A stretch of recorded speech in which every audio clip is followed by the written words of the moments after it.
Hello, everyone. Welcome to our last episode for the year being 2021, which I would say is more normal compared to 2020, but still kind of weird. So, anyway, welcome to this episode.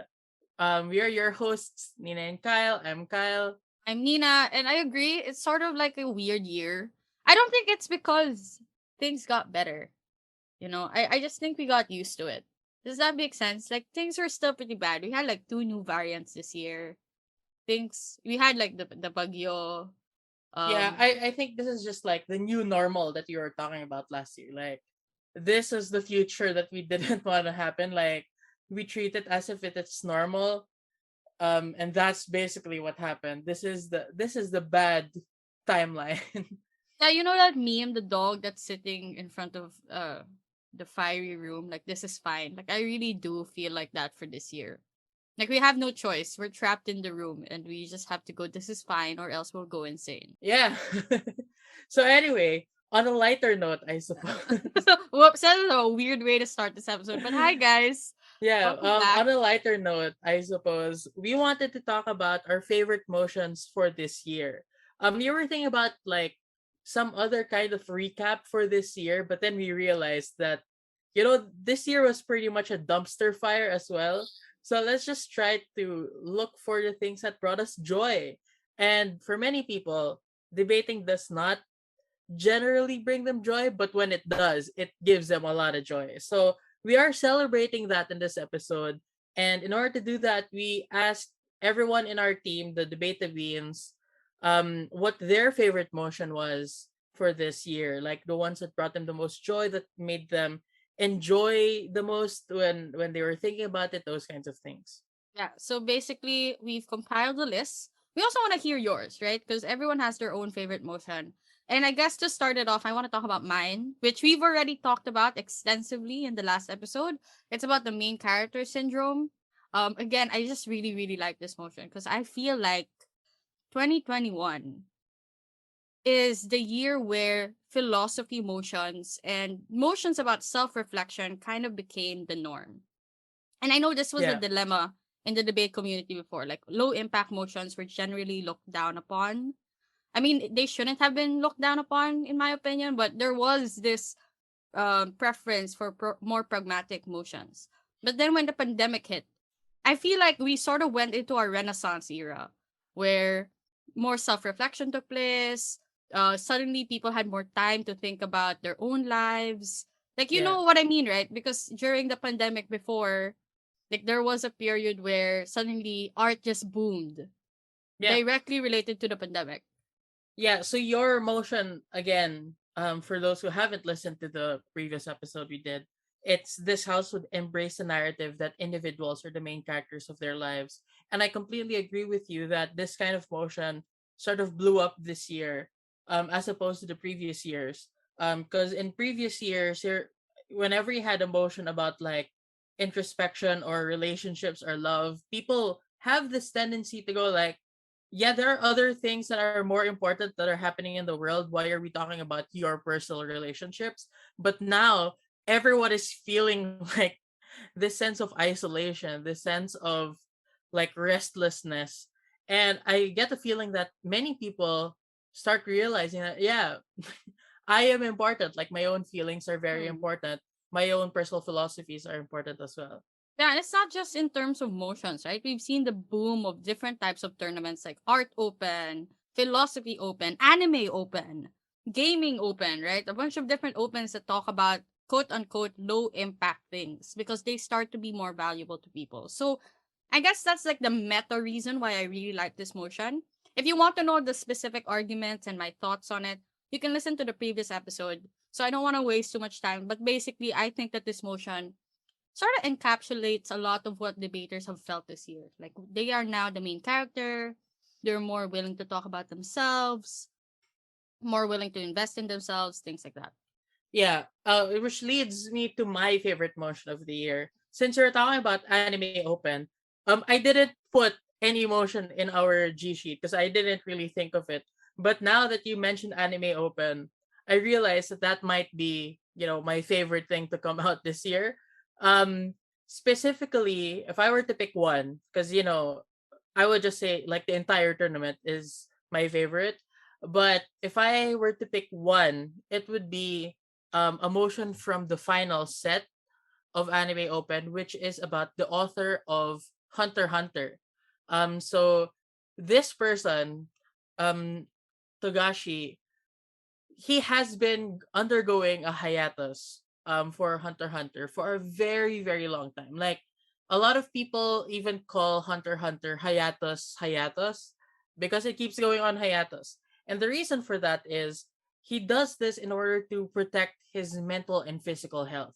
Because in the previous series that he had, which is my favorite series of all time, Yu Yu Hakusho or Ghost Fighter, um he fell into like a really deep depression because he was forced to keep working on the series every single day for a really long time, and he was incredibly burnt out.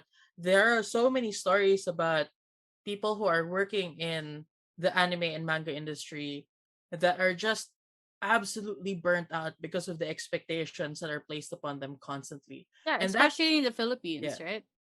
yeah, even in the Philippines, where a lot of these anime studios, um they outsource a lot of the in betweens or a lot of the animation work to Filipino studios. Like One Piece does it a lot with Toei Philippines.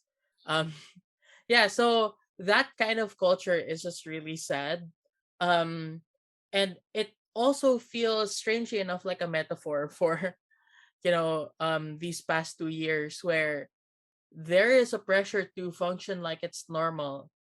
And a lot of the time we don't want to ask for help. And that's the main debate in Anime Open finals, where should Togashi get an assistant to do the work for him? Because Togashi has historically said that, no, I want to do this on my own. If I'm going to succeed, I want to succeed on my own terms and not because I got other people who are willing to do my work for me. So I think that for a lot of us, we do have the ability, or we do have circumstances that we can use to our advantage. But many of us do not want to use this because we believe that sort of mindset as well. We are saying that I don't want to, succeed unless it's just me. Like It's there's kind some of sort of guilt. toxic, right? But I Yeah, get it it. is toxic. It Yeah. is toxic, but you get it, right? It's so difficult to ask for help. And for many people, like they are struggling so hard and they still feel guilty about asking for help. And those are the sorts of conversations that I feel are so important for everyone, because everyone goes through it. Everyone has this moment where they are contributing something to the world and they know that they're contributing something to the world, but they can't bring themselves to do it. And it's all, in my opinion, it's okay to ask for help. Yeah, my opinion as well. That's why we have such a great team, right? We wouldn't have been able to do this episode if we just had to think of like what, like five favorite motions each. Like I haven't even attended enough tournaments to know enough of the motions. Like some of the motions we have on this list, I've seen for the first time, right? So as a semi-retired, you need a team. And I feel like that motion best encapsulates that kind of mindset that we should be having in this pandemic. Yeah, so the next motion that you want to talk about comes from Bea. So hi Bea, thanks for sending us this motion. It was about folk saints. So this is a motion that came out in WUDC or Worlds. So it's the World Championships of debating, university debating. It's about religion, specifically Catholicism, because there's this concept called the folk saint, which is a dead person who is recognized within a particular area as a saint, but is not officially acknowledged by the Catholic Church. So like they're basically prayed to already, they're worshipped by people in that area, but they're not recognized as saints by this big structure called the Catholic Church. So the info slide says that unlike regular saints, folk saints have or might have lived lives that the church considers to be sinful, and for many of them they might be patrons of some undesirable or sinful people. For example, in Latin America, there's this folk saint called Sarita Colonia who answers the prayers and is actually the patron saint of sex workers, of prostitutes, of members of the LGBT, those kinds of people. And also in Latin America, you have Juan Soldado who answers the prayers of people who commit low-level crimes out of financial desperation. So the motion that Bea chose as her favorite was, this house believes that it's in the best interest of the Catholic Church to officially recognize folk saints. Question: do you think Jose Rizal would be part of this? Because there are, right, Rizalistas that worship Jose Rizal like a saint. Do you think that would be involved here? I don't necessarily know. The first reason why I don't think so is Rizalistas, they worship Rizal. I'm not sure how, but my understanding is they worship Rizal in and of himself and not as like someone in connection to the broader Catholic Church or in broader Christianity. Um Actually, should we Google that? Should we Google that? Yeah, let me Like, Google that while you just explain things more, and I'll Google. yeah, so the thing about folk saints is that generally speaking, they are so widely worshipped by Catholics. So they don't have to identify as a member of another religion in order to worship a folk saint. But I wanted to note that for this motion specifically, I don't think that they are necessarily living sinful lives. So for example, the info slide talks about Sarita Colonia, who is the patron saint of sex workers and LGBT people, which implies that she was an LGBT sex worker, but that's not really the case. What actually happened, as far as we know about Sarita Colonia, is she was just a little girl living in Lima who had to take care of her six siblings because her mother died. Her father remarried, but um she had to take care of her siblings. And in order to do that, she took so many jobs. Like at the same time, she was selling vegetables and fruits and whatnot on the streets. And she also had to be a maid and a caregiver and stuff like that, all the while she was not even a teen, she was a literal child. So she died from malaria, and her father put her picture on a cross and on her tombstone, and a lot of people who knew her, a lot of these people were poor, who were suffering also in Lima, went to her and asking for guidance. So that's how she became the people saint of Lima, because she wasn't really a sex worker, but she was supposed to represent those who were disenfranchised in this vast urban sprawl called Lima. But Yeah. the reason why, and I just want to emphasize this. So, first of all, she wasn't necessarily living this life that the Catholic Church would consider to be sinful. But I just wanted to note that the reason why she's still not considered as a saint by the Catholic Church is because of a rumor, basically a rumor, where the rumor goes that she was molested before she died, and because she was molested, she was no longer pure, and that's the reason why she's not being recognized by the church. It sucks. Like, it doesn't just kind of suck. It really does suck. Like, I know, like, Saint Rose of Lima. Do you know the story about that? That No, what's up? so that saint is an actual saint recognized by the Catholic Church, and the reason is because I think Saint Rose of Lima was so pretty that she almost got molested, and you know how she retaliated? I think she put thorns all over her face or something. Yeah. Like Saint Benedict in reverse. Like like Saint Benedict threw himself into a thorn of bushes because he got horny. But Saint Rosalio was like, I will throw myself into bushes because other people get horny. So you also see the sexism, right? So Yeah. if it's a woman, she has to be the one that adjusts. But anyway, that's the story, right? So I guess she's still considered because she technically didn't get molested, was almost molested. She was still Anyway, pure, quote she unquote was still pure. pure, and that kind of annoys me because, like, who is the church to decide who's pure and unpure? So if I ride a bike and I break my hymen, am I no longer worthy of being a saint? Yeah, unfortunately, you should not have Ridden a entered bike. into sexual relations with your bicycle. Yeah. Anyway. Unfortunately, I'm so sorry to tell you. But also, I just wanted to say that it's not like those people who are actually acknowledged as saints by the Catholic Church are always moral people. Yeah, that's So true. like you mentioned Saint Benedict, and as a Benedictine, And that's a as a person who Benedicted graduate, too. Yeah. yeah, in under the rule of Saint Benedict, which a lot of people use as like a basis for guiding people into adulthood or whatnot. Um, if you are faced with someone who is disobedient or rude or stubborn, the main punishment is you have to warn them. But if they don't listen, you have to publicly shame them. And if they still don't listen, you have to excommunicate them. So that seems kind of simple. And maybe that's why they wanted to kick me out. Yeah. Because I But was I was not very obedient. But the rule of Saint Benedict also says that if the child or if the monk does not really understand what excommunication is or the gravity of excommunication, then the proper solution is to just resort to corporal punishment. In other words, Saint Benedict says that if the person who you're punishing does not have enough discernment to understand the punishment, you should just beat them up. So basically that's what he's saying. Like if you're a child and you don't understand why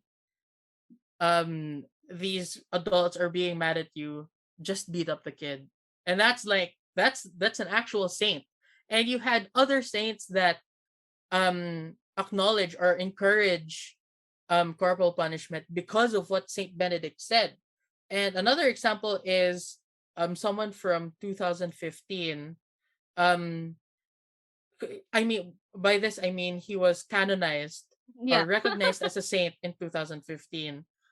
Although he died in like the 18th century, so the 1700s. So his name is Junipero Serra.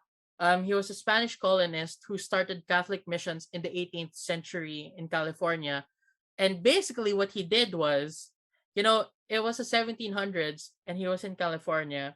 So he basically just forced Native Americans, the natives, into Christianity. He herded them into overcrowded farms where they were diseased and enslaved, um, and they were forced to work on the settlements. And if they disobeyed, they would get beatings, partly because of Saint Benedict's endorsement of corporal punishment as well. So, Amazing. yeah. So I think that just because we're talking about sainthood does not necessarily mean that they have to be absolutely moral 100% of the time. So even assuming that these people might be sinful, right?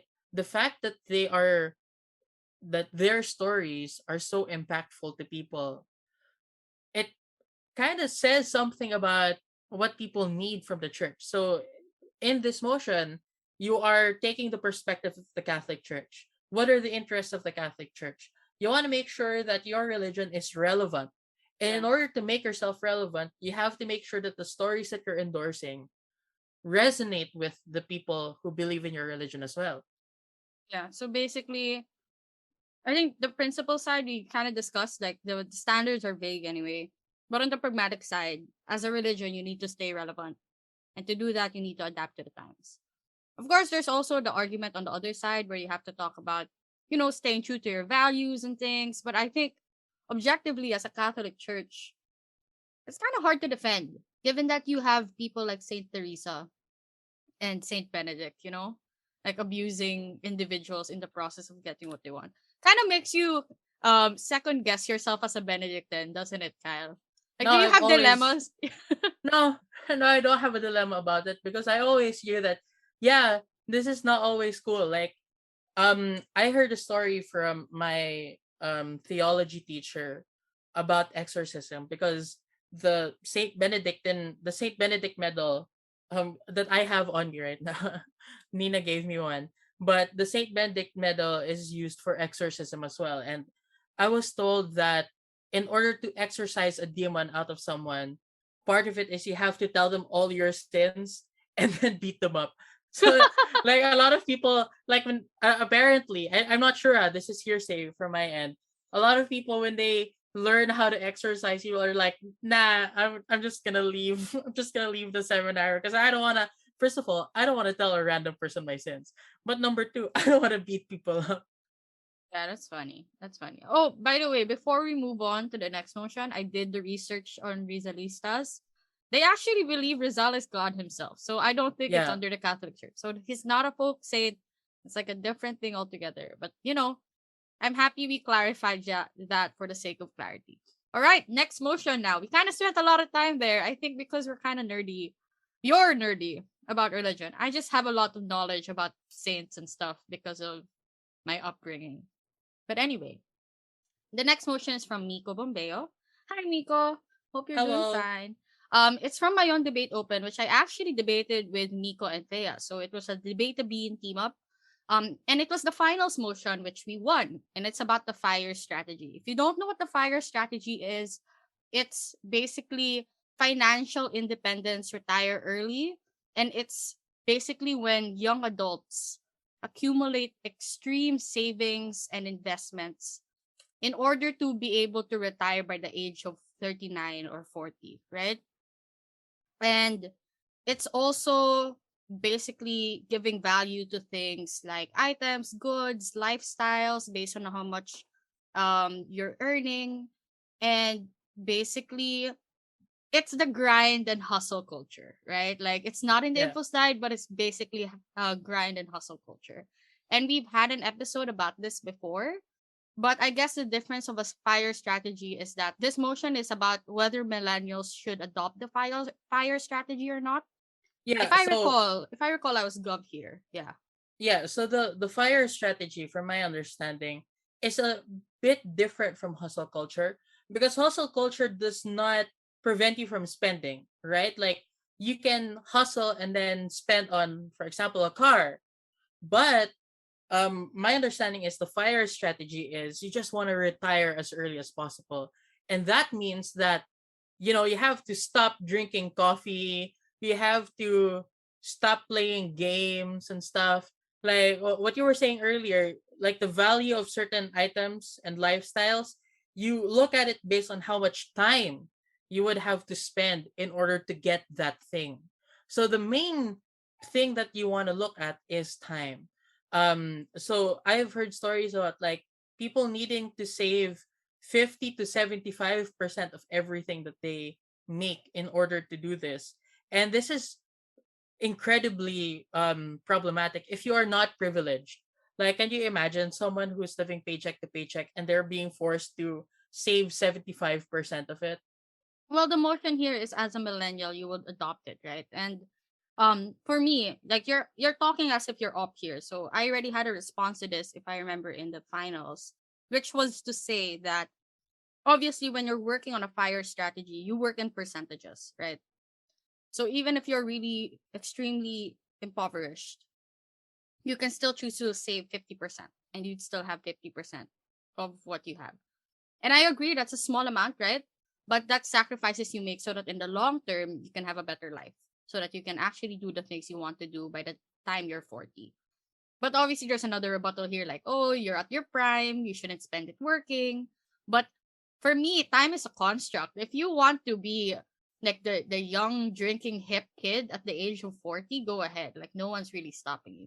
What I would say is, I would rebut your rebuttal by Mm-hmm. saying that that's not really true. Like, if you're really, really poor, you can't just save half of it. You can't even save like 25% of it if you need 100% of it in order to just survive. So for a lot of people, they need to use 100% of what they earn so that they can live long enough to survive to the next day in order to live long enough to survive to the next day. So they really don't have an opportunity to save. But I suppose you can say on Gov, like in order to restrict the debate somewhat, to say that okay, it's not really about those very, very underprivileged people because whatever strategy we're doing, it would not apply to them. So we're talking about people with a little bit of privilege. So it kind of, yeah, it's kind of saying that if you have the ability to employ the fire strategy. The question is, should you employ the fire strategy? Yeah, I was about to say that. Like in our debate, I remember restricting it because it's about whether you would adopt it. So that implies you had the option in the first place. So that argument Yeah, can't correct. work. Yeah, correct. Yeah. So so basically we prep the same way. I'm so proud of us already. Like, years and years of refining this kind of discussions. We just end up repeating ourselves. But basically, yeah, I remember there was like a principle here about why we should escape the capitalist system as soon as possible, even if that means leaning into the capitalist system for a while. Yeah. Because, my defense there was like, yeah, sure, you're participating, but you're participating less actually by, limiting the time you're staying in that system. And then Oh, eventually you yeah, can leave. sure. But I was also thinking, like, since you're talking about time earlier, I think that while it's true to some extent that you can still be a party person at the age of 40, that doesn't necessarily mean that all your friends will still be a party person at age 40. So you have to recognize that there will be a trade-off. Yeah. Like, there are less opportunities to experience certain things because you're the age of 40. But at the same time, there are more opportunities that you can afford now because you're richer, because you employ the fire strategy. So this debate is really just about, like, balancing that, the lost opportunities that you the opportunities that you lost because you waited so long versus the opportunities that you gained because you adopted the fire strategy. For me, my answer na lang is if they're the type, for example, that would ostracize you because you're not drinking with them, then you just get better friends. Get friends that also use the fire strategy. Be poor together at the start, and then when you're all rich titas and titos, you buy like a rich like Oh vacation no. home in Zambales or something, diba? Yeah, another thing that you can say is, another I don't know if this happened in your debate, but, like, I just thought of, like, you can say that, oh, your experiences now that you're rich are better because you have a longer time to enjoy them, because you're 40 years old, you have 40 more years, or like 60 more years. Let's say you live until 100. You have so, like, a much longer time to enjoy the fruits of your labor, basically. But at the same time, I feel like you can respond to this by saying, no, if you work yourself to the bone for 40 years, it's highly likely that you're not healthy enough to reach the age of 80. So you might only be able to enjoy that for 20 years. And then maybe government can respond to that by saying that, well, it's not about the length of time, it's about the intensity of your good experiences. Like, I could live for only 20 years longer, but if I'm surrounded by people who make me happy, then, like, that's great. So it might not be the length of time that you enjoy it, but the amount that you enjoy those experiences that you have with. Yeah, we actually preempted that. So I searched up our old case because it's in Google Drive. So when Thea spoke as first speaker, we already had that idea of sort of reconceptualizing self-actualization. Like I know it's like a mouthful, but it's basically right now we put so much value in enjoying things at youth, but maybe that's just because we're been approaching it wrong, and it's become the norm that when you're young, that's when you enjoy things. So what's to say you can't enjoy things intensely when you're older? So basically what you argued, we just summed it up into, moving the deadline for self-actualization and not forcing it to happen immediately because or just because you have time and energy to have that. We even argued that you're more likely to reach self-actualization because right now in the capitalist system, money is the root, to head there. So it made me curious what my extension was, right? Because so far we've been talking about a lot of the basic stuff. So I'm kind of curious what I extended on. And apparently, my extension was about, because the other team, and I remember who we were against here. It was UPDS. Hi, UPDS. I think it was Marco Dava, Gabby, and I forgot the other person. Man, I feel bad. I forgot who I went against. I don't focus kasi on who I'm going against when I'm debating these days. I just kind of debate. It's hard to know when you're in front of a screen. Yeah, that's true. That's Yeah. true. Basically they were arguing on their side that you're gonna end up hurting others, right? Because when you accumulate fire strategy, you are depriving others by accumulating the wealth for yourself. right? What's your Uh, thoughts on that, by the way? Like, what do you think of that argument? I think that that happens regardless. Like as long as you participate in a capitalist system, it's a zero sum game no matter what. So you can say that on opposition, the logical conclusion of that argument is to just deprive yourself of everything in all situations. Like you should always feel bad about trying to reach for a better life for yourself. Yeah. So that was my response as well. So we're on the same page. I said it Yeah. happens. Ew, ew, mind reader. We're on the same page. That's basically what I said. But I also added an extension that if it's about helping people and not making them suffer, you actually do that better with the fire strategy. Because if you get to retire early, that opportunity opens up to someone else that's probably younger, right? And you basically bump down the time of waiting before that person gets a promotion because you've already retired, already left. But another thing I said is that when you have the money at that young age and you manage to spend it already, you're not concerned about yourself anymore because you're done. You're self-actualized. You've actually achieved your goal by the age of 40. So what do you do with the rest of the time? If you are concerned about helping others, then you have more of an opportunity to actually give back, to be a philanthropist, to be someone that donates to charities, that does teaching, volunteerism, that actually achieves what they want as hobbies, right? So if it's about helping people, my extension was you do that better with the fire strategy compared to where you wake up 8 to 5 daily. You don't have time to think about other things or other people. Yeah. So the next motion that we wanted to talk about is Jill's favorite motion for this year, which came out in MIV this year. It's about Taylor Swift. So I just talked to someone the other day about the podcast, and they were like, "Oh, I've never heard this podcast, but I am gonna start listening to it because of Taylor Swift's episode on it." Oh, So this is one of those motions that's about Taylor Swift. So it's about admitting to the public the inspirations for her songs because apparently, even though everyone has like basically a theory about who particular songs are about, she never publicly admitted um who those inspirations are. So we go like Jake Gyllenhaal, but this is not really 100% confirmed pala. yeah. So the reason for this is because I think, right, the motion is about whether Taylor should admit who the inspirations are. If you were on Gov, at least I was part of the ad score for this, so I kind of have a unfair idea of what the debate should be. But basically, if you were on government, what you should be arguing here is that it's a way for closure, right?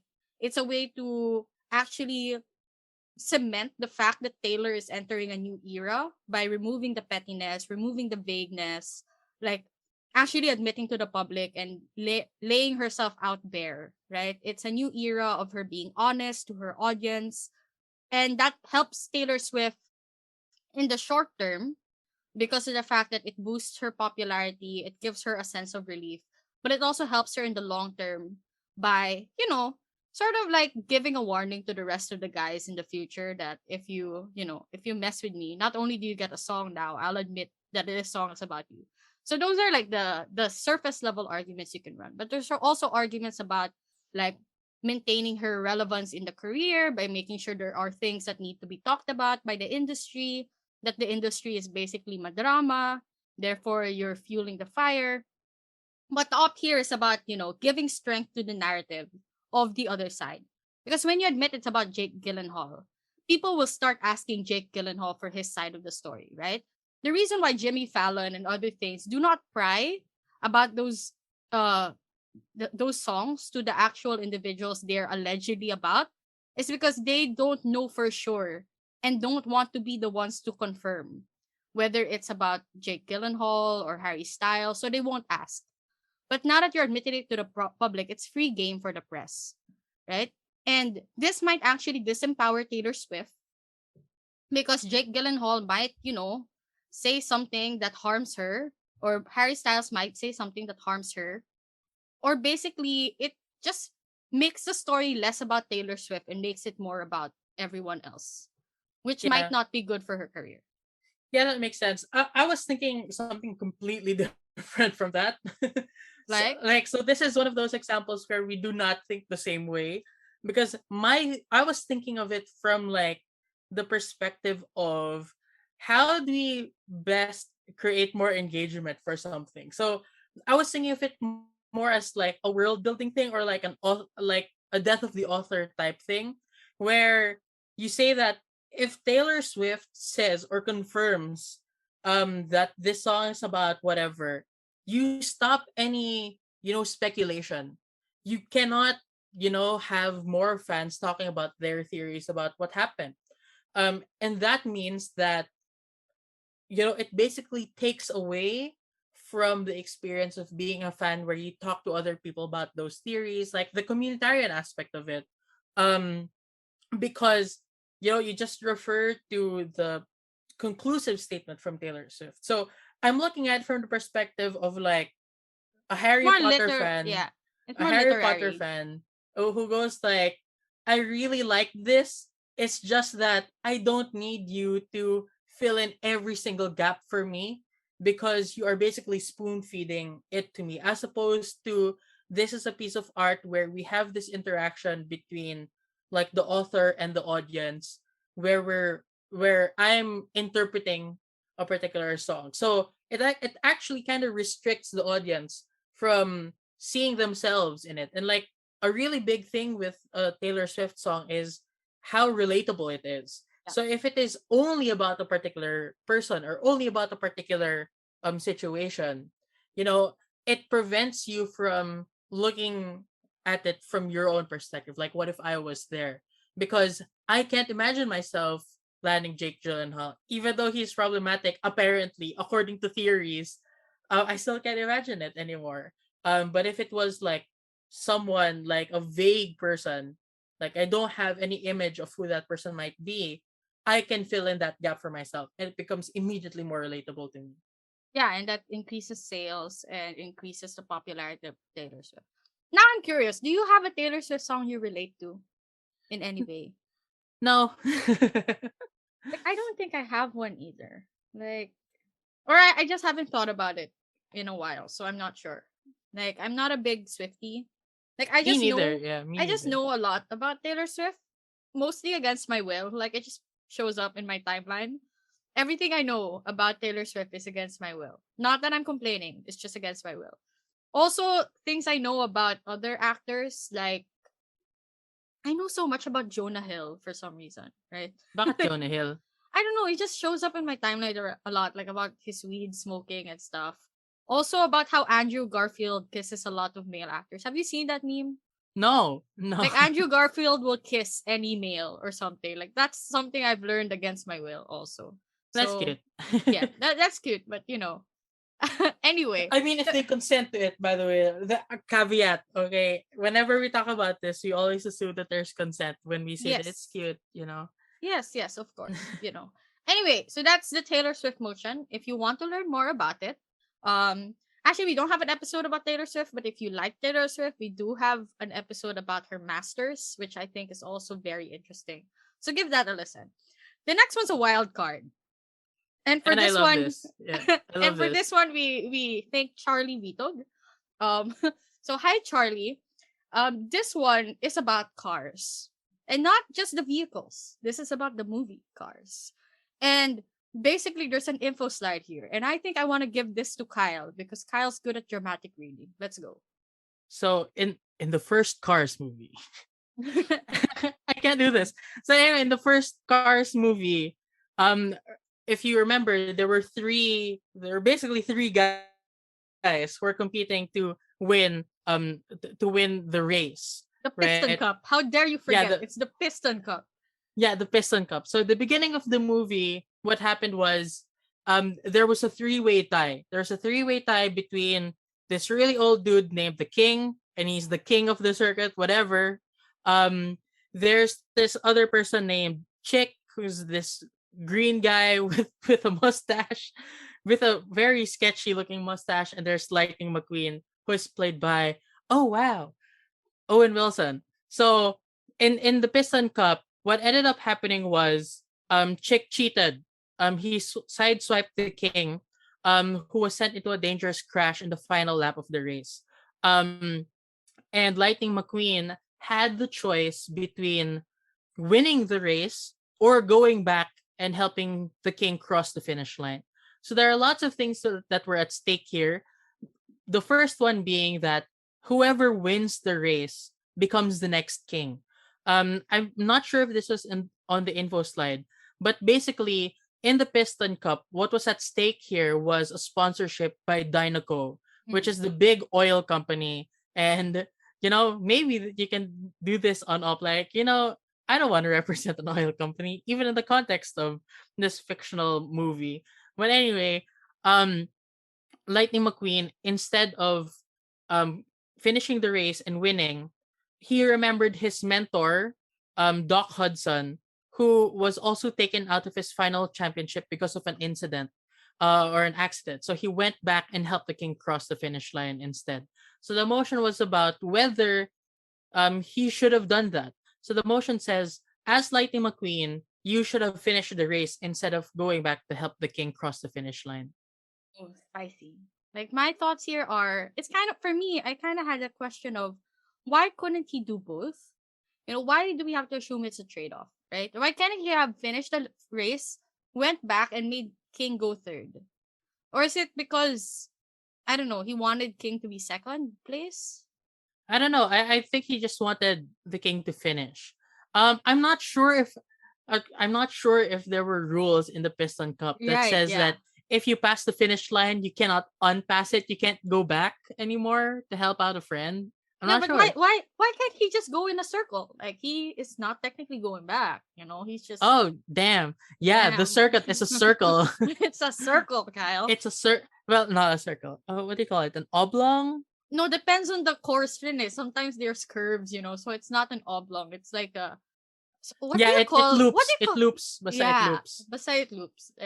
Okay, we spent too Yeah, much time there. This is that's what's your op chaotic. This is chaotic prep time for us, though. that's your up case. He's go like, no, finish the race and then loop around and then push him to the No, finish it, line. it it's the word instead kasi makes it a trade-off. Like you can't Yeah, have yeah. both. Yeah, so we can't skirt our burden here, Kyle. As much as we want to and as much as technically you can, because in the real world, there's no rules against pushing someone else. There was I remember there was a take that went like, you need to be able to win because if Chick wins, he's not going to be held accountable for his actions because he won. I don't think that's true though. Like you can win and still be held accountable, right? Yeah, same. I'm not sure like if that's true that just because you win, you cannot be held accountable anymore. Like, Also, this motion's kind of hard because if you've seen the movie, you know that even when Chick won, basically even the hot twins booed him, right? And no one was already like on his side. Yeah, the hot chicks are what I remembered, and it's weird I that I called them hot chick cars. yeah, Okay, like I I was gonna understood. say, I know what you're talking about when you say the twins, but I don't get what you're saying when you call them hot. No, I think they're meant to be portrayed as hot twins. I don't know. Okay, just let me be. It reminds you of the tweet like, my God, who was that fish in Finding Nemo? Have you seen that meme where Oh, si Gil. Gil, someone Gil, played referred to by them Willem Dafoe. someone referred to them as the hot fish. Yeah, the Green Goblin was also the hot fish from Finding Nemo. It's like the hot fish. Anyway, sorry. Got distracted there by the twin cars. But basically, right, if you've seen the movie, you know that by not winning the race, winning the race might actually harm you even more. Right? Because if Lightning McQueen won, he might be seen as selfish because he didn't help the king cross the finish line. The same way Chick was seen as a bad guy. Yeah, so it seems like we're arguing for op here. Like, what would we have said on Gov other than the cheating thing? I would actually say that victory in the next Piston Cup is not a guarantee. So this might have been his only chance to win. Like in Cars 3, it's well established that technology eventually catches up to even the fastest of cars. So he doesn't know how fast that technological change would happen. So this might have been his only chance to win. Yeah, And in the yeah. next one he might have lost already. Yeah, Kasi or you could talk about, sorry, or you could talk about how the king would have been better helped actually if Lightning McQueen won. Because he's getting a sponsorship, right? From Dinoco compared to Rusty's. I still remember these things. I'm so proud of myself. But right, his main sponsor is Rusty's. If he got the Dinoco sponsorship, it could actually help the king. As well as, the pit crew of uh Lightning Radiator McQueen. Springs. Yeah, Radiator Radio Springs. Springs. Yeah, ugh. I almost remembered every detail about that movie except for that. Damn. Yeah, I was also thinking on Up pala that just to substantiate the fact that even if Chick wins, he might still be prosecuted for cheating. Um there is clearly, it's not outrightly stated in the movie, but there is clearly a tribunal that makes decisions as to controversies that occurred during the Piston Cup. And we saw this in the beginning because Lightning McQueen became part of the three-way tie on a technicality, right? If Yeah. you remember in the first race, the car broke down. He broke down, and the only reason why he crossed the finish line was through his tongue. Yeah, And he like stuck his tongue out. I that's a remember. technicality, right? Because like, what if you spit, like you spit or whatever, or you throw like Wheel or something. your wheel across the finish line. Does that mean that you crossed the finish line? Right? So there must have been a body, an adjudicating body that said, because this tongue was still attached to Lightning McQueen and that tongue crossed the finish line, we can therefore conclude that he crossed the finish line and is part of the three-way tie. So there is a governing body that makes these decisions about who deserves to win and who doesn't. So you can still hold Chick accountable.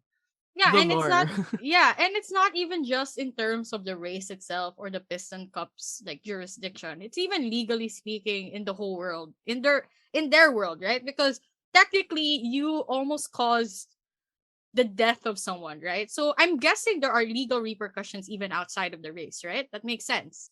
Yeah, that's Because you're true. not, and we saw in like the first part of the movie that there is a court.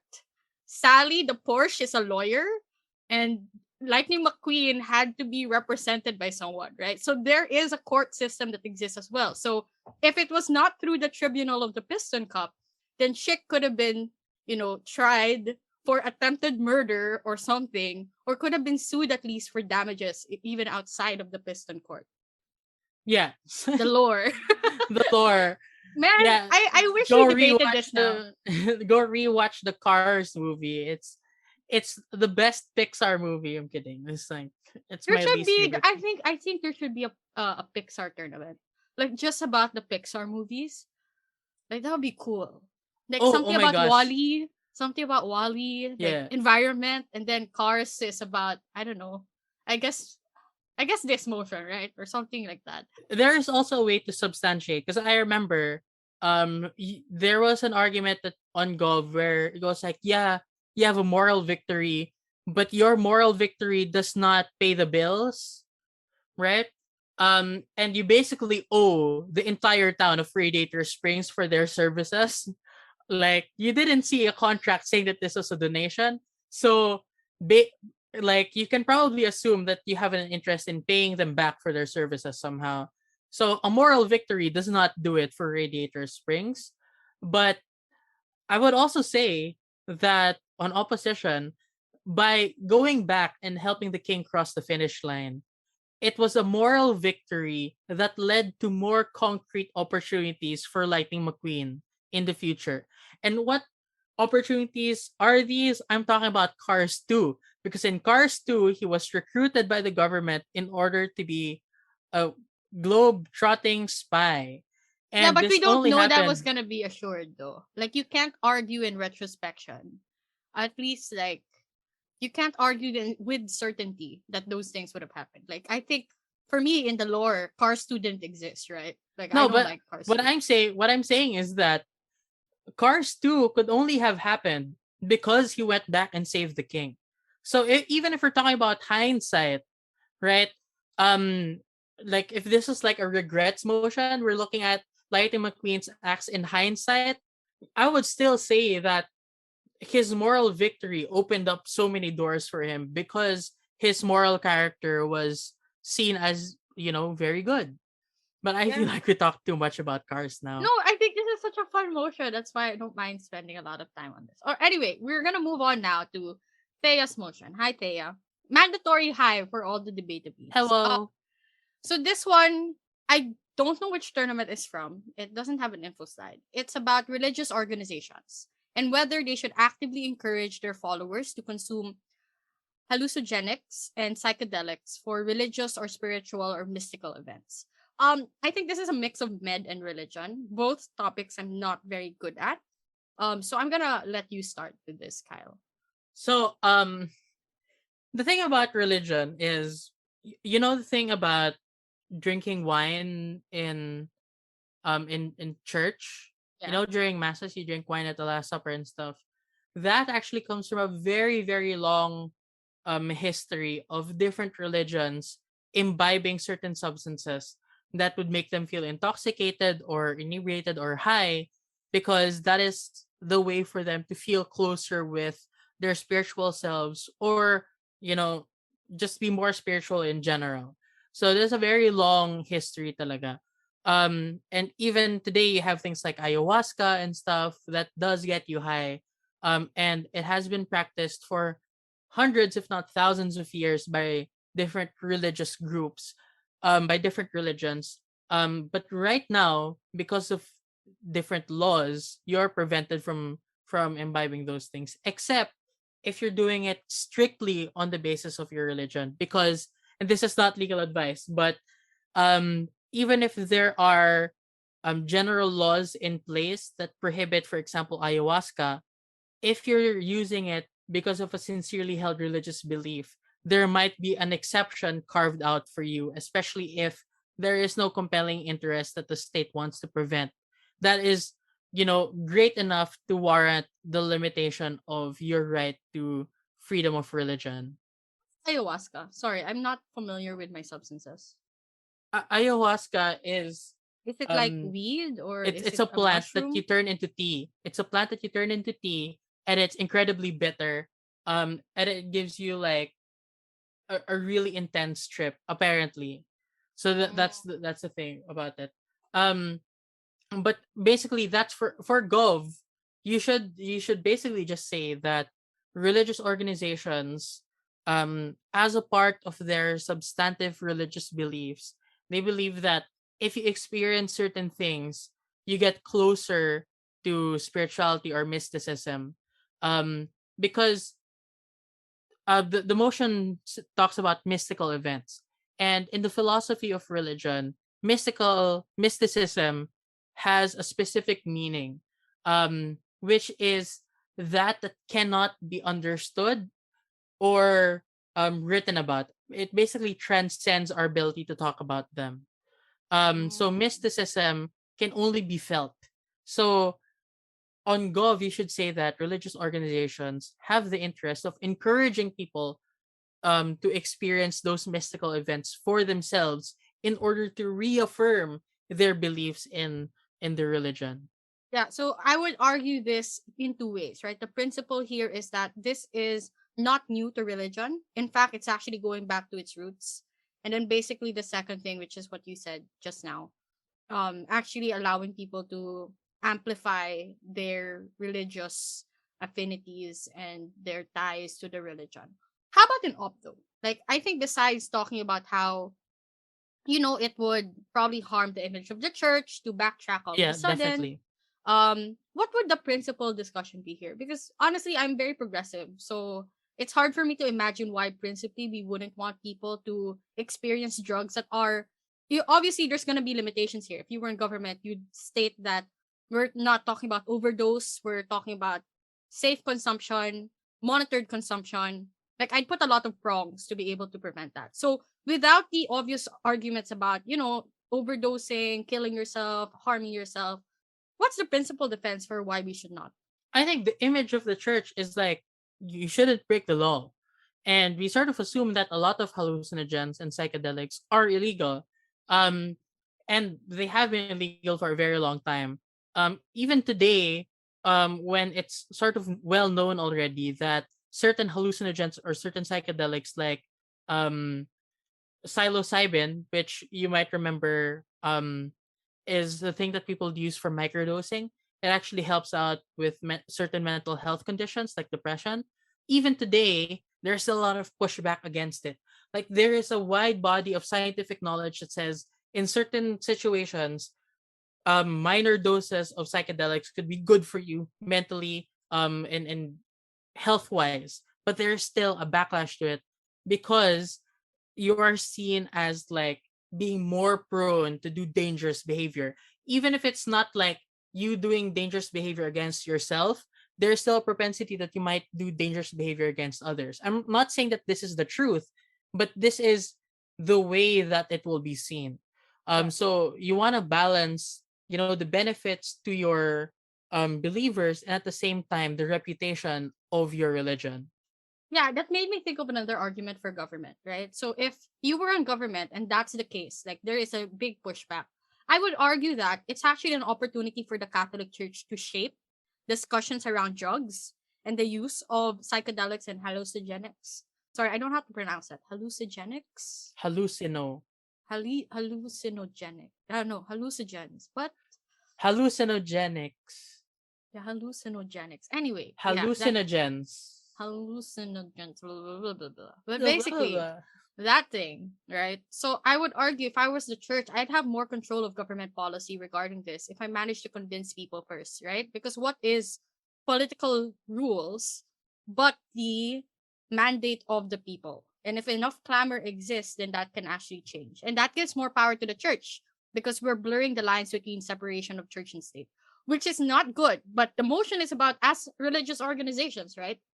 So you have an incentive as a religious organization to blur the lines that separate you from control of the state. There, I think that's my extension if I were in gov.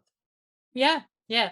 But on opposition, I would also say that you can actively encourage followers to consume hallucinogens, but you cannot really impose your prongs on government. So earlier you were saying that we're going to limit it, whatever, whatever. But in practice, I don't think that the church can go into your room and say, "Hey, stop, stop. That's too much. That's too many slices." I don't think that the church can do that. For many believers, the only thing that they will latch onto is that consuming these things is encouraged. And because of this, it's actually more likely that they're going to overdose or do these dangerous behaviors.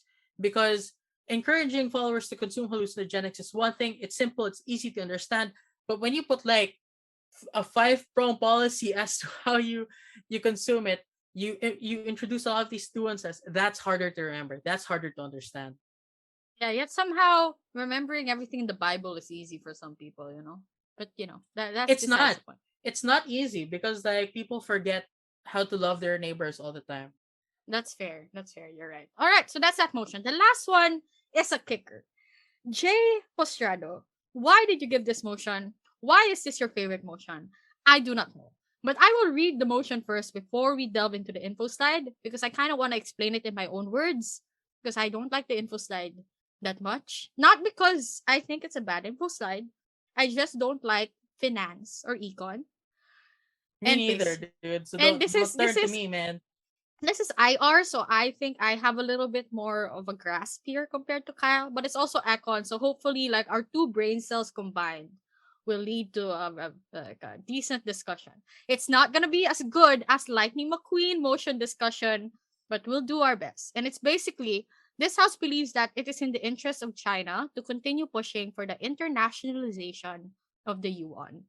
And the motion info slide here is that presently China is utilizing a variety of measures to push for the yuan to become a global reserve currency. A reserve currency is a foreign currency that is held in significant quantities by central banks or other monetary authorities as part of their foreign exchange reserves.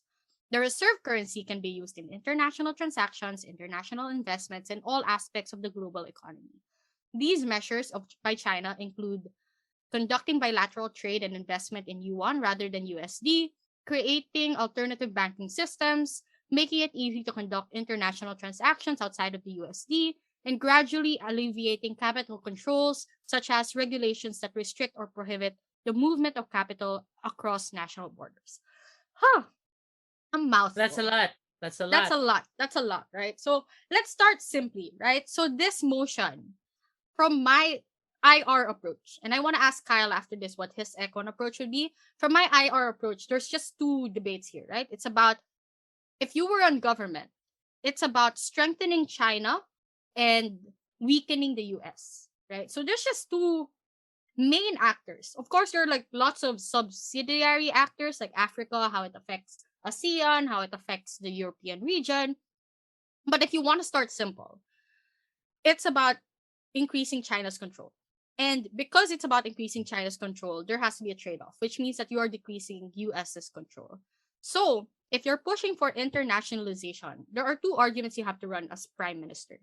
The first is why it's beneficial for China and why it decreases the power of the US, and then link it back to why that's good for China, right? Because this motion is about the interests of China. So everything you have to argue has to link back to that.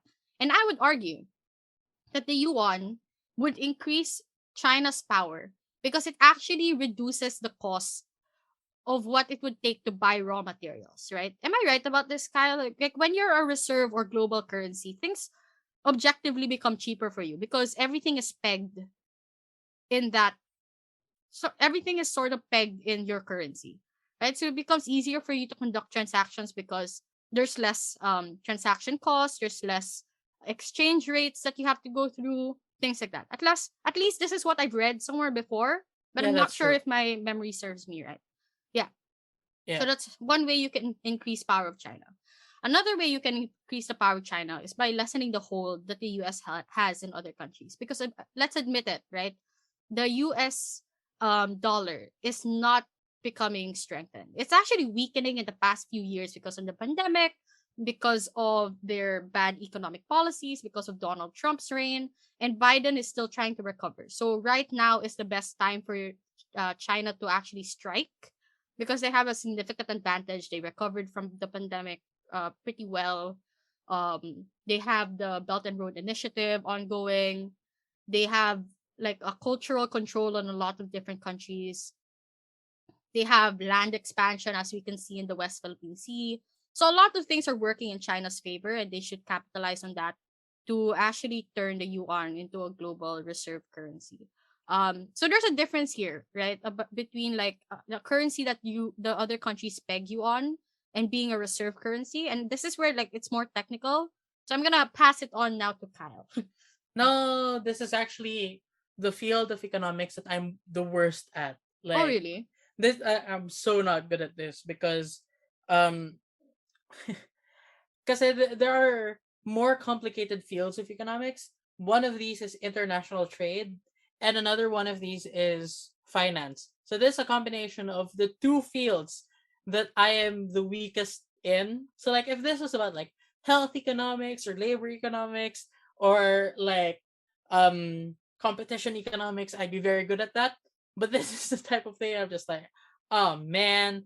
But basically if you have a reserve currency, so like your central bank, your Banco Central de Pilipinas or your central bank, if you have a large um reserve currency, that is basically you holding a certain amount of dollars and stuff in order to minimize what is called the exchange rate risk. So an exchange rate risk is basically like if you need to purchase something in dollars, right? And you only have pesos, you will have to exchange your pesos into dollars first before you can buy this thing. And depending on the different exchange rates, it might be worse for you because um you might have to shell out more pesos, right? Compared to if you just had to shell out dollars. So that's the reason why basically you want to have a reserve currency. But if you want to be the global reserve currency, basically all these different countries will be looking towards your own monetary policy and changing your own monetary policies in order to fit that. So the reason for that is if you predict that there's going to be inflation in the future for this global reserve currency, you might want to have more of it right now because that will just increase in value in the future. So if you get a lot of it right now, so that sort of mechanizes the control arguments that you were talking about. Like your own monetary policy as China will drastically shift or change or influence the different monetary policies of all these other countries as well.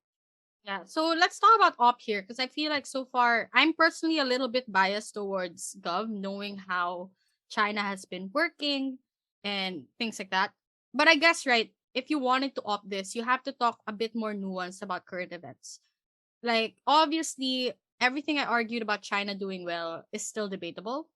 I personally lean towards, the stability side of China's economy and China's politics. But in reality, you could argue that it's still unstable. So that's argument against wanting to internationalize the yuan. Like it's not ready. China might fail if they internationalize the yuan. It might worsen their image in the long run. So those are factors that you can consider if you want to be an op. Or actually, you don't get to choose. But if you end up an op in this motion, those are some of the things you can argue. You can also argue that by internationalizing the yuan, you antagonize the US even further and increase the tension that you have with them, which you might not be ready to win. So as China in a political and international sense, you might not be ready for the political battle that will take place if you try to overthrow the USD. But you can also argue that even without movement, you're still likely to succeed as China because all you have to do is watch the US fail, right? I would argue that the best strategy for op here is to argue that China shouldn't pursue internationalization. It's to just watch the US fail and then wait for other countries to beg the yuan to take its place. That way, That's there's more true. legitimacy, right? Yeah, that's true because if some of our audience might know that the reason why the US dollar is the official global reserve currency, it's because of a multilateral treaty called the Bretton Woods Agreement. I mean, is it a treaty or is it an agreement? I don't know. Besides the Bretton Woods, so a lot of different countries agreed that this would be the global reserve currency. And a lot of people, a lot of states felt left out by that, and that includes China. That includes all the different countries in the BRICS group of countries. So Brazil, Russia, India, China, and what's the S? I don't know actually. Basta those groups of people, those groups of states, right? So because of that, there has always been some pushback against the adoption of the US dollar as a global reserve currency, but people just acquiesced to it because it was the only alternative available. So if that fails, the yuan will probably be like the Yeah, the next best thing just by default yeah. because um it has or I think that you can still continue doing your trade and investment treaties, bilateral trade and investment treaties as China, but you don't really need to go so far as to like we're going to make a new bank that is going to be the opposite of the World Bank. It's going to be the difference with like the IMF and stuff because that is just Western imperialism. By the way, if you're on Gov, you have to talk about the fact Western that imperialism. Yeah. this is Western imperialism, basically. Like this global reserve currency, as it exists today, is a result of the West imposing, or the United States in particular, imposing the US dollar on everyone else, essentially. So maybe in opposition, you kind of want to say that you don't want to be like that. You don't want to seem like you're the new imposer of a new global reserve currency. Yeah, I now know what the S in BRICS is. It's South Africa. Just so everyone knows and we're on the same page. It's South Africa. And I feel bad for forgetting. So I want to apologize. But yes, it's South Africa. There. Yeah, so I guess that's it. I don't like No, let's JY. not let's not end on that, right? So I think we've discussed a variety of different motions. And as we can see, it was a very eventful year for different themes, right? So we have really good econ motions like the one Jay gave us. We have good motions that talk about the self, good meme motions that are very substantiated actually. And you'd be surprised how many debates can exist around movies and pop culture, right? So I guess what I want to end this on, Kyle, is before we start with the new year, what motions would you like to see more of for 2022? Like, what do you want people to explore a little bit more? What would you like to see? What would you like to maybe debate one day or add score for? Right? So, what are your expectations for motions in the next year? For the next year, I know what I don't want to see more of, Which which is, is COVID motions. And I didn't say this last year, um, because we didn't have this sort of segment last year, but I also wanted there to be less COVID motions for this year, because in my mind, I want it to happen not because people are tired of talking about it, but because the COVID situation is getting better. So that's my main wish. But I realize that it's not really going to be feasible at the rate that we're going at. Um so I want I predict that there will be more motions siguro about art. That is something that we have been looking towards so much nowadays, because it still reminds us that we're still human, as opposed to before the end times, you know. A lot of people really did not like art motions at all, because there are more important motions now. But now we've seen so many more art motions lately. Um, I like that there is a trend in philosophy motions, because there are now new ethical conundrums that we found ourselves into. And I don't know why. I actually don't know why, but there are more religion motions now than ever before. I don't want to think that's because like I influenced it somehow. But if I did, wow, trendsetter. But I am so happy that at least for two debate beans, their favorite motions for this year are religion motions. I wouldn't mind if that continued on into the next year. yeah. So, I think, I just kind of want to add on that. I think the reason why religion motions are becoming popular is because, like, there was a theology open, right? So, like, there was an entire Yeah, tournament there just about was. religion. I think it's also the same reason why philosophy motions are becoming popular. Like, no offense, I don't know if this is offensive, probably not. Like, philosophy and religion overlap quite a lot, which is why you're good at both, right? So, when people start introspecting more about themselves, they also introspect about their relationship with the rest of the world, and that's basically what religion is, right? So I think that that's what's happening. We're entering a sort of renaissance for debate. For me naman, I like the trend that's happening now, like more philo. I like that there's more like fun motions that people are more willing to explore.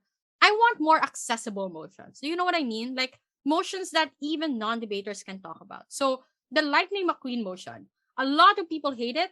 Like people were memeing about it, kachow all they want and whatever.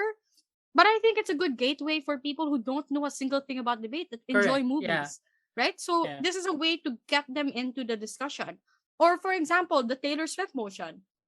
So notice how a lot of these motions that are debatably being picked, they're pop culture not because they're easy, right? I don't like calling them easy motions. There's no such thing as an easy motion, but they are motions that force you actually to explore things that you wouldn't typically associate with debate. If anything, that's harder, right? Like, how do you relate Taylor Swift to like everything else that's going on in the world? How would you impact that? How would you prove that that's important to someone? And that's the challenge of debate. So I want to see more motions of people having fun with it. Yeah. The People should have horse, more fun debating. yeah, like the horse motion, right? You choose to reincarnate yourself as a horse. Like that was so fun. Like that was amazing because it got even non-debaters sharing that post and questioning what is going on with the debate community. Why are they talking like this? And that's how they join. Right? So Yeah. I want to see more of that. Like that's my take. Which is surprising probably for a lot of people because they know I like IR. But I don't want to see any more IR motions. I'm good at it because I was forced to like it. But I don't think, for example, if you want to get ordinary people into debate, stop making motions so hard and stop reinforcing the stereotype that debaters are only debaters if they know every capital of every country, because even Yeah. I don't know that. So Just because a motion is accessible does not mean that it's no longer sophisticated. It does not mean that it's no longer deep enough to be considered to be, a nationalist quality motion or a whatever quality motion, right? So just a lot of people say that, oh, it's too accessible, it's too simple, right? But there is a beauty and dignity and simplicity. And maybe within the confines of that simplicity, you can find a way to argue things with so much sophistication that it would be, it would resonate with even more people. I feel like um there is a hesitation to set these kinds of motions because there is a reputation for the debate community that it always has to be about these really big issues, not these small issues. But if you really have the position that debate is for everyone, that should come with a corollary position that we can debate about anything that we want, anything that affects us, and that can be international relations. So if there are very important issues in international relations, there should be motions about international relations. But if there are motions that really impact an individual's sense of self worth, their moral sensibilities or whatnot, like what your life would be if you were not a human, then those things should be debated as well. If you want to debate more about Harry Potter, go ahead. So that's what I feel. So I completely agree with you that we should start democratizing debate, not just in the sense that anyone can be a debater, but also that a debater should be able to talk about and accept everything, all these different types of topics as well. yeah, that's my thoughts as well. Amazing. So that's our hopes for 2022. We hope you like the motions we discussed. There's quite a variety of them. I'm sure you have more. Feel free to, talk about them with your friends or talk about them with your fellow debaters. I think having a recap of motions for the year is not just good training, but it's also preparing you for the next year. Like what you want to expect, what you think will come out, how you think things should be approached, etc.